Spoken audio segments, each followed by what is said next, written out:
All right, good evening, everybody. Frankie here with the results of this evening's vote in the Senate, and we unfortunately did not proceed forward with a spending bill or anything to increase the debt limit and avert a shutdown. Unfortunately, it looks like that's probably going to happen. It was 48 to 50, and I will take you directly to the Senate floor where they just did a vote, and again, it did not pass, and it was 48-50 in the end, and every single Republican voted to block this. Here's the Senate floor.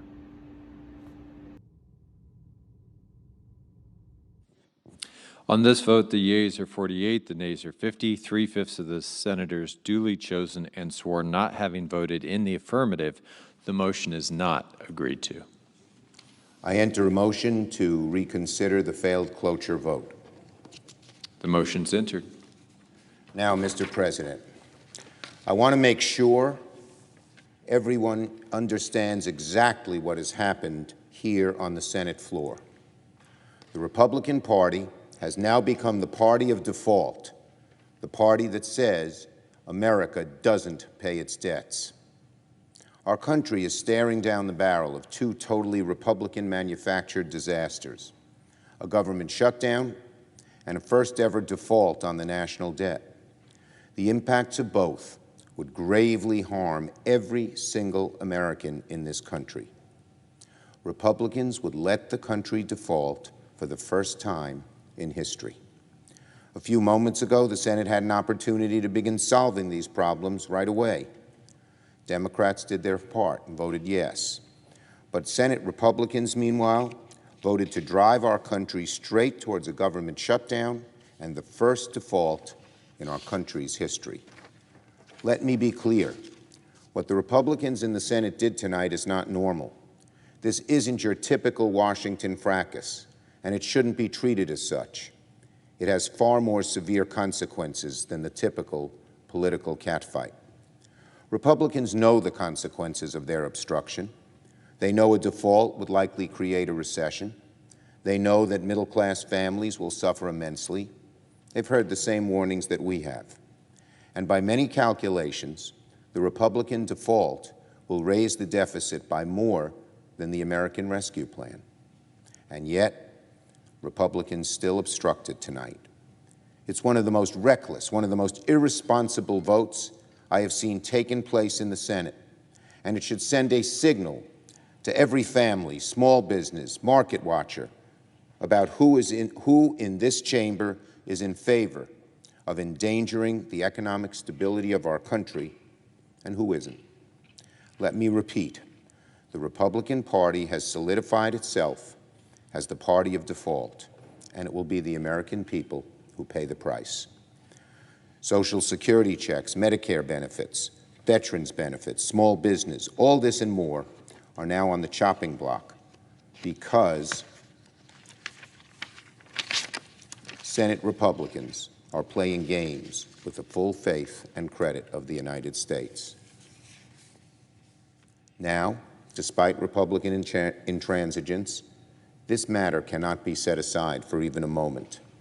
Before the vote, I changed my vote from yes to no in order to reserve the option of additional action on the House-passed legislation. Keeping the government open and preventing a default is vital to our country's future, and we'll be taking further action to prevent this from happening this week.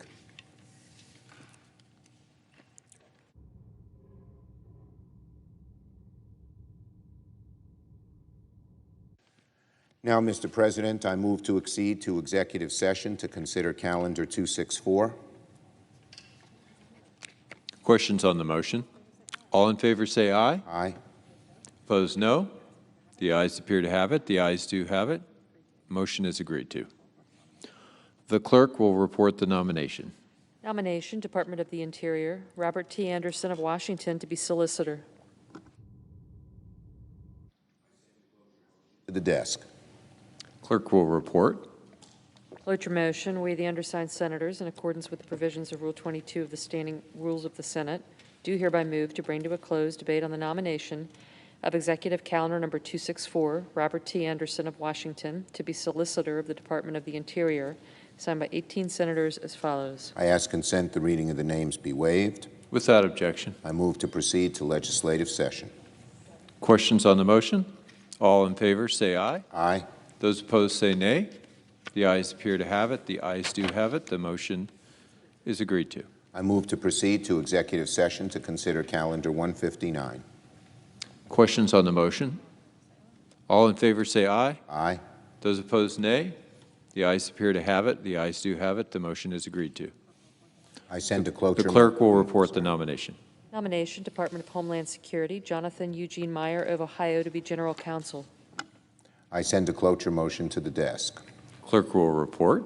Cloture motion, we, the undersigned senators, in accordance with the provisions of Rule 22 of the Standing Rules of the Senate, do hereby move to bring to a close debate on the nomination of Executive Calendar Number 159, Jonathan Eugene Meyer of Ohio to be General Counsel, Department of Homeland Security, signed by 18 senators as follows. I ask consent the reading of the names be waived. Without objection.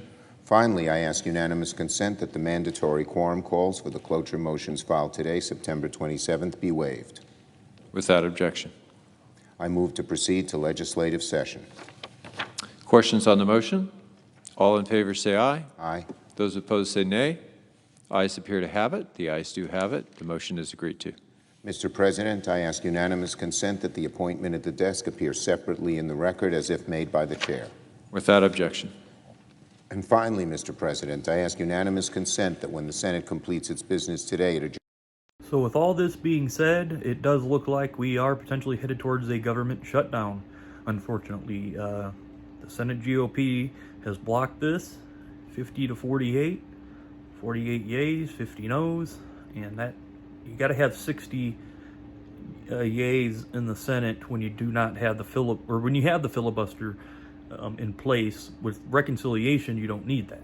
They're using reconciliation on the stimulus package and other things, but they did not have and they do not have time to use reconciliation on the debt limit of the United States. And this could be leading towards a government default for the first time ever in the United States.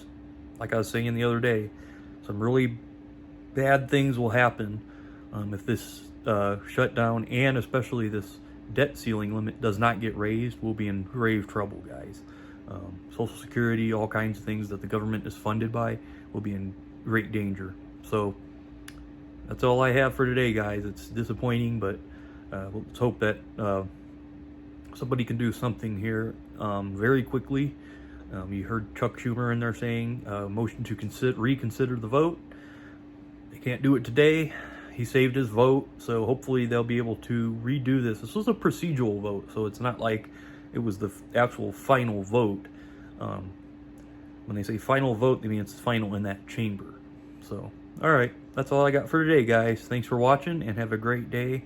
I'll be back on here tomorrow with more information on the $3.5 trillion stimulus package.